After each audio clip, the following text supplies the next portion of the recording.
1965년에 이 노래가 처음으로 이 땅에 나온 이후에 지금 50년이 넘는 세월이 흘렀음에도 불구하고 여전히 많은 사람들에게 애창되고 있는 한 노래가 있습니다. 바로 최희준의 하숙생이라고 하는 제목의 노래입니다.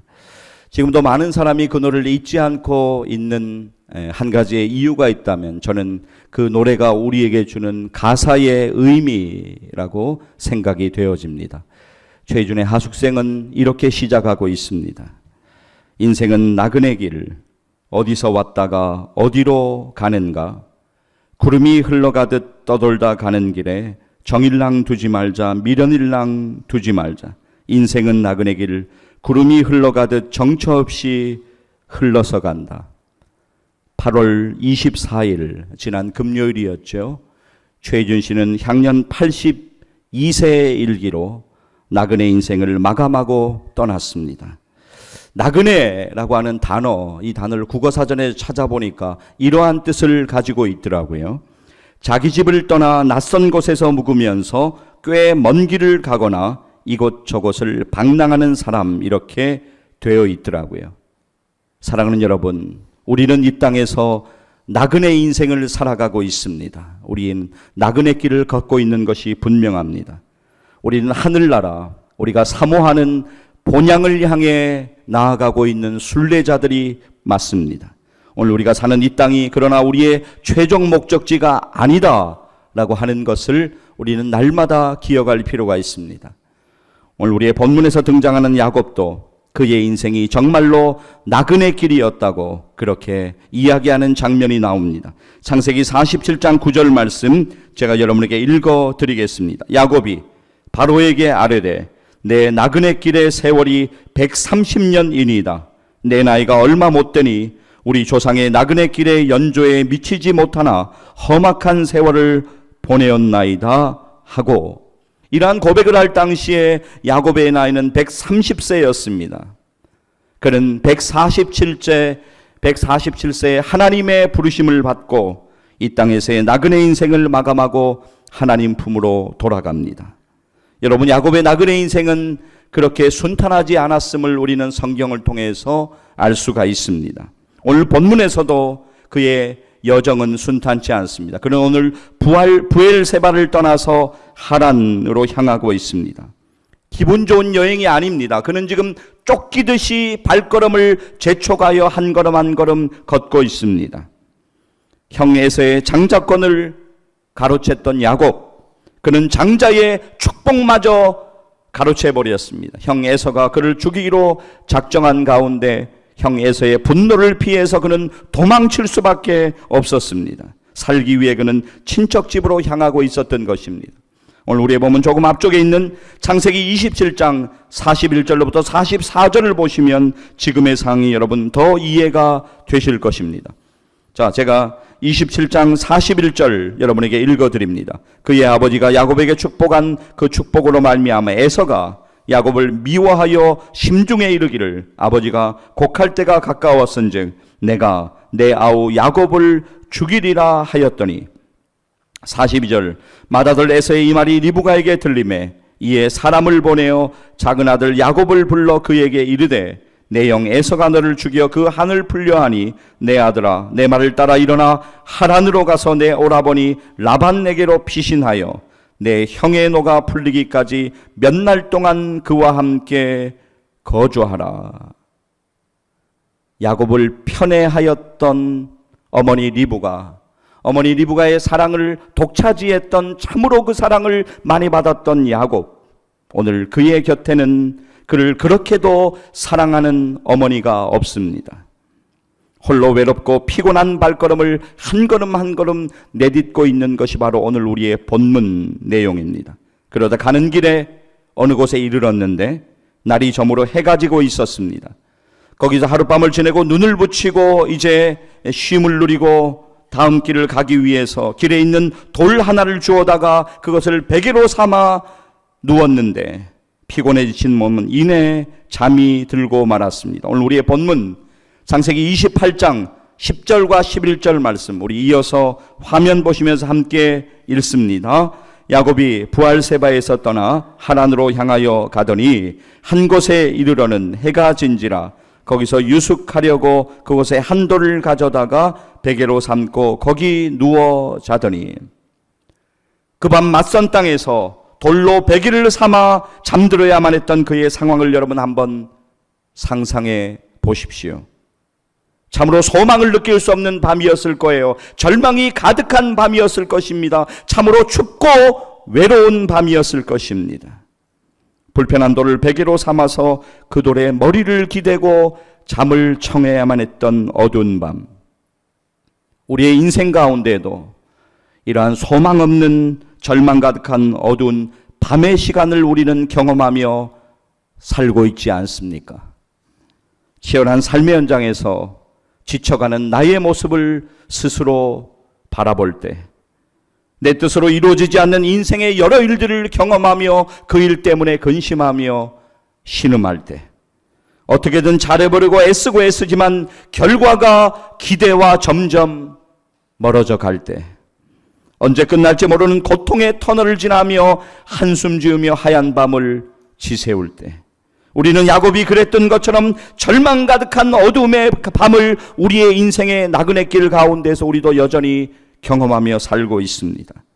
그러나 사랑하는 여러분, 오늘 우리가 반드시 기억할 것이 있습니다. 그것은 무엇이냐면 바로 그곳에서, 바로 그 시간 가운데 주님이 우리를 보고 계시고 주님이 우리와 함께 하시고 주님이 우리를 도와주신다는 놀라운 사실입니다. 주님이 우리의 유일한 소망 되신다는 사실을 오늘 우리는 분명하게 믿음으로 붙잡아야만 하는 것입니다. 지난 2010년도 8월 5일에 칠레 산호세라고 하는 지역에 있는 구리광산에서 붕괴 사고가 일어났습니다. 약 70만 톤의 암석과 토사가 갱도를 뒤덮었습니다. 지하 70m 아니고요, 지하 700m, 그 아래에는 광부 33명이 갇혀 있었습니다.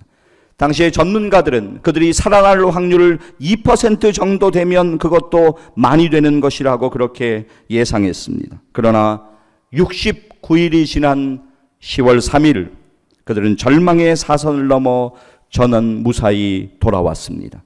처음에 갱도가 무너졌을 때 매몰된 33명의 광부들, 그들의 나중에 하는 이야기를 들어보면 너무나 절망감에 휩싸였다고 해요. 여러분 한번 상상을 해보세요. 700m 아래에 모든 것이 무너졌어요. 그냥 절망이 아닙니다. 완전 절망입니다. 그러나 나중에 팀장이었던 루이스 우르수아는 절망에 몸부림치고 있던, 같이 함께 있던 광부들에게 이렇게 이야기합니다. 우리는 33명이지만 실제는 34명이 있는 것과 같다. 그분은 바로 예수님이시다. 그렇게 이야기합니다. 이 말이 그들에게 놀라운 소망의 동기부여가 되었습니다. 그들은 견디어 나갈 수가 있었습니다.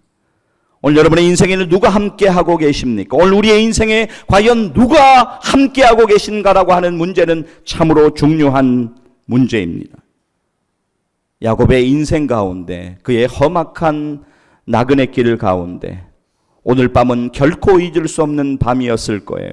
너무나도 외롭고 절망스러운 그 밤에 야곱 그는 하나님을 만납니다. 하나님이 그를 찾아오십니다. 그리고 하나님이 야곱을 위로해 주시고 야곱에게 축복의 약속의 말씀을 주십니다. 그는 믿음으로 그 말씀을 붙잡습니다. 하나님께서 야곱에게 이렇게 말씀하세요. 창세기 28장 15절 말씀 우리 같이 한번 읽겠습니다. 내가 너와 함께 있어 내가 어디로 가든지 너를 지키며 널 이끌어 이 땅으로 돌아오게 할지라 내가 내게 허락한 것을 다 이루기까지 너를 떠나지 아니하리라 하신지라. 아멘. 움크리고 돌베개를 베개 삼아서 낯선 땅에서 그 빈 광야에 잠들어 있던 야곱, 낯선 장소에서 홀로 잠을 청해야 했던 그 절망의 시간에도 하나님은 여전히 그와 함께하고 계셨던 것입니다. 이 사실을 깨달은 야곱, 본문에서 믿음으로 하나님을 향하여 고백하고 있는 장면을 주목하여 보십시오. 창세기 28장 16절 그리고 17절 말씀 이어서 읽습니다. 야곱이 잠이 깨어 이르되 여호와께서 과연 여기 계시거늘 내가 알지 못하였도다. 이에 두려워하여 이르되 두렵도다. 이곳이요 이것은 다름 아닌 하나님의 집이요 이는 하늘의 문이로다 하고. 여러분, 이제 야곱이 아침에 일어납니다. 야곱이 무엇을 하고 있습니까? 오늘 본문에 보면 그는 기둥을 세우고 그 위에 기름을 붓습니다. 그리고 그곳 이름을 베델이라고 부릅니다. 베델은 하나님의 집이라고 하는 뜻입니다. 내가 있는 이곳이 하나님의 집이다라고 그는 선포하는 것입니다. 본문 창세기 28장 18절 19절 말씀 이어서 같이 읽습니다. 야곱이 아침에 일찍 일어나 베개로 삼았던 돌을 가져다가 기둥으로 세우고 그 위에 기름을 붓고 그곳 이름을 베델이라 하였더라. 이 성의 옛 이름은 루스더라. 아멘. 여러분, 그가 기둥을 세웠다고 하는데 그가 세운 기둥은 그가 어디서 특별하게 준비한 큰 기둥이 아니었습니다. 그가 그저 밤에 베개로 삼았던 그 돌을 가져다가 기둥을 세웁니다. 베개를 삼으려 주었던 길가에 있었던 아무것도 아닌 돌이었습니다. 그러나 그는 그 돌을 세우고는 바로 그곳이 하나님이 나에게 나타나셔서 나에게 은혜 주신, 나를 위로하시고 나에게 놀라운 약속을 주신 이곳이 바로 하나님의 집이라고 그는 믿음으로 선포하고 있는 것입니다. 동일한 장소에요, 변함없는 공기 가운데 그는 있습니다. 그러나 절망스러운 어둠의 밤을 지냈던 바로 그곳에서 그는 소망의 아침을 하나님의 은혜 가운데 맞이하며 기둥을 세우고 하나님 앞에 믿음으로 나아가고 있는 것입니다. 사랑하는 여러분, 야곱이 하나님께 드렸던 것이 무엇입니까? 오늘 본문에서 야곱이 하나님께 드렸던 것이 무엇일까요? 그것은 바로 믿음입니다. 오늘 야곱이 하나님께 드렸던 것은 바로 믿음입니다. 하나님을 향한 그의 믿음. 자, 오늘 우리의 본문 보시면 믿음으로 하나님을 구하면서 서원하고 있는 야곱의 모습을 볼 수가 있습니다. 여러분, 오늘 본문 보시게 되면 야곱이 10분의 1을, 그러니까 하나님이 그에게 주신 모든 것의 10분의 1을 하나님께 드리겠다고 서원하는 장면이 나오고 있습니다. 누구의 강요도 아닙니다. 체면 때문에 그런 것도 아닙니다. 그는 믿음으로 서원하고 있는 것입니다. 여러분, 우리의 드림은 우리의 믿음의 표현이 됩니다. 우리도 마찬가지예요. 11조도 그렇습니다. 우리가 하나님 앞에 11조를 드릴 때 우리의 머리로 계산하고 체면을 생각하고 마지못해 드린다면 그것은 하나님이 결코 기뻐 받으시지 않으십니다. 그러나 11조가 하나님이 주신 은혜에 대한 우리의 감사의 고백으로, 믿음의 고백으로 하나님 앞에 드려질 때 하나님이 기뻐 받으시는 예물이 될 것이고, 하나님은 그 예물을 통하여서 하나님의 놀라운 복으로 우리를 채우시고 부어주실 것을 믿습니다. 야곱의 서원은 믿음에서 나오는 거예요. 오늘 우리의 드림도 믿음에서 나오기를 간절히 소망합니다. 자, 그렇다면 오늘 우리의 본문으로 돌아가서 창세기 28장 20절로부터 마지막 절 22절까지 같이 한번 읽도록 하겠습니다. 야곱이 서원하여 이르되 하나님이 나와 함께 계셔서 내가 가는 이 길에서 나를 지키시고 먹을 떡과 입을 옷을 주시어 내가 평안히 아버지의 집으로 돌아가게 하시면 여호와께서 나의 하나님이 되실 것이요 내가 기둥으로 세운 이 돌이 하나님의 집이 될 것이요 하나님께서 내게 주신 모든 것에서 10분의 1을 내가 반드시 하나님께 드리겠나이다 하였더라. 아멘. 야곱이 그 밤에 참으로 외로웠던, 저는 이 장면을 기억할 때마다 하나님의 놀라운 은혜를 경험하기 전에 야곱이 돌로 베개를 삼아서 잘 때 얼마나 외로웠을까요?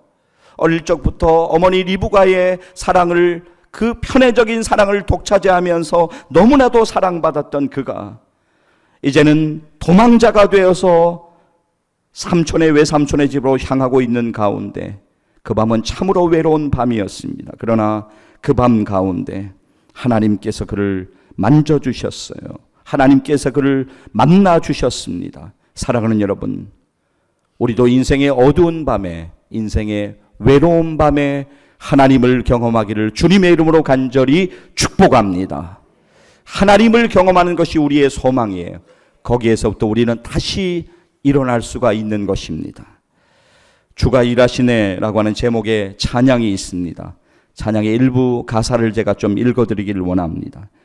날이 저물어 갈 때, 빈들에서 걸을 때, 그때가 하나님의 때, 내 힘으로 안 될 때, 빈손으로 걸을 때, 내가 고백해 여호와 이래. 그렇습니다, 여러분. 우리네 인생, 내 힘으로 할 수 없을 때, 빈들에서 빈손으로 걷고 있을 때, 그때가 하나님을 경험할 때입니다. 오늘 우리가 마주하고 경험하고 있는 힘들고 고통스러운 상황 가운데에서 여전히 우리는 주님의 일하심을 믿음으로 바라보고 신뢰해야만 하는 것을 분명하게 기억하시기를 바랍니다. 자, 사도 바울은 고린도후서 12장 10절에서 이렇게 고백하지 않습니까? 내가 약한 그때 강함이라라고 고백합니다. 우리 연약한 시간 가운데 하나님이 우리를 찾아오셔서 주님이 우리를 만져주시는 거예요. 그래서 우리는 그 연약함 가운데 주님을 찬양하고 주님께 감사하고 주님께 예배하고 우리를 드릴 수가 있는 것입니다. 우리가 힘이 빠질 때, 연약할 때, 무기력할 때 우리가 의지하고 바라봐야 하는 분은 오직 한 분, 우리 주님이신 것을 주님의 이름으로 간절히 축복합니다. 이걸 붙잡으셔야 돼요, 여러분. 주님이 나의 소망 되신다. 다른 것이 아니다 라고 하는 것이죠. 어제 토요일 새벽에 새벽 기도회 가운데 이사야 31장을 나누었습니다. 당시에 근동 지방의 패권을 잡고 있던 나라는 아수르라고 하는 나라였어요. 아수르가 세력을 점점 넓혀가면서 한 나라 한 나라씩 지금 점령해 가고 있는 가운데 서쪽으로 그들이 내려오기를 작정하고 서쪽에 있는 나라들을 하나씩 점령하기 시작합니다. 이미 북왕국 이스라엘이 점령을 당해버렸어요. 그리고 이제 남왕국 유다도 사면초가 가운데 흔들리는 촛불처럼 침략당하여서 어려움을 당하고 있습니다. 하나님께서 그들에게 은혜 주셨는데 그들이 하나님을 찾지 않았어요. 아수르가 쳐들어온다는 소식, 아수르가 그들 앞에 왔을 때 그들이 취했던 방법은 애굽이라고 하는 나라로 사신을 보냅니다. 그리고 애굽에 자기들을 도와달라고 그렇게 이야기합니다. 하나님께서는 이사야 선지자를 통하여서 유다 백성들을 책망하십니다. 너희가 나에게 소망을 두고 나에게 도움을 구해야 되는데 어찌 애굽의 그 말과 애굽의 군사들에게 도움을 요청하고 있느냐. 그것이 바로 이사야 31장 1절 말씀, 이사야의 책망을 제가 잠깐 읽어드리겠습니다. 도움을 구하러 애굽으로 내려가는 자들은 화 있을진저 그들은 말을 의지하며 병거의 많음과 마병의 심히 강함을 의지하고 이스라엘의 거룩하신 이를 앙모하지 아니하며 여호와를 구하지 아니하나니. 여러분, 오늘 하나님이 우리에게 말씀하십니다. 하나님이 저에게 오늘 여러분들에게 말씀하십니다. 다른 것 의지하지 말라고, 다른 것 바라보지 말라고, 다른 것 신뢰하지 말라고, 오직 주님만 의지하고 주님만 바라보고 주님만 신뢰하라고 오늘 분명하게 말씀하십니다. 그러면 주님이 일하실 것이라고 우리에게 말씀하십니다. 여러분, 우리의 믿음의 선배인 다윗, 그는 그의 인생의 말년에 자신의 삶을 회개하며 이렇게 고백하고 있습니다. 시편 39편 5절과 6절의 그의 고백을 제가 읽어드리길 원합니다. 주께서 나의 날을 한 뼘 길이만큼 되게 하시매 나의 일생이 주 앞에는 없는 것 같사오니 사람은 그가 든든히 서 있는 때에도 진실로 모두가 허사뿐이니이다. 셀라. 진실로 각 사람은 그림자같이 다니고 헛된 일로 소란하며 재물을 쌓으나 누가 거둘는지 알지 못하나이다. 그는 지금 고백하고 있어요. 그의 인생이 하나님의 은혜 아니면 아무것도 아니면 그는 고백하고 있습니다. 그리고 그는 이어서 이런 믿음의 고백을 하고 있습니다. 6절에 이어서 시편 39편 7절 말씀 우리 믿음으로 함께 읽기를 원합니다. 함께 읽습니다. 주여, 이제 내가 무엇을 바라리요? 나의 소망은 주께 있나이다. 아멘. 8월의 마지막 주일 하나님 앞에 예배드리고 말씀을 듣고 있는 사랑하는 여러분, 저와 여러분이 믿음으로 이 시간 동일하게 다시 한번 고백했으면 좋겠습니다. 같이 한번 다시 한번 고백하며 읽습니다. 주여, 이제 내가 무엇을 바라리요? 나의 소망은 주께 있나이다. 아멘. 사랑하는 여러분, 우리가 때로 힘겨워하고 우리가 눈물 짓고 우리가 어찌할 바를 몰라 하는 바로 그때에도 여전히 주님은 우리와 함께하고 계심을 믿으시기를 바랍니다. 주님이 우리의 소망 되십니다. 믿음으로 주님께 드리며 나아가는 자에게, 끝까지 주님만을 의지하고 주님만을 신뢰하는 자에게, 주님을 믿는 자들에게, 그들의 인생 가운데 주님은 들어가셔서 그들과 함께 하시고 그들을 인도하심을 분명하게 믿으시기를 바랍니다. 사랑하는 여러분, 주님의 일하심을 믿음으로 신뢰하십시오. 그리고 모든 상황 속에서 이렇게 고백하십시오. 정말로 모든 상황 속에서, 여러분이 처하는 모든 상황 속에서 이렇게 고백하십시오. 주여, 나의 소망은 주께 있나이다. 주여, 나의 소망은 주께 있나이다. 주여, 나의 소망은 주께 있나이다. 아멘. 기도하시겠습니다.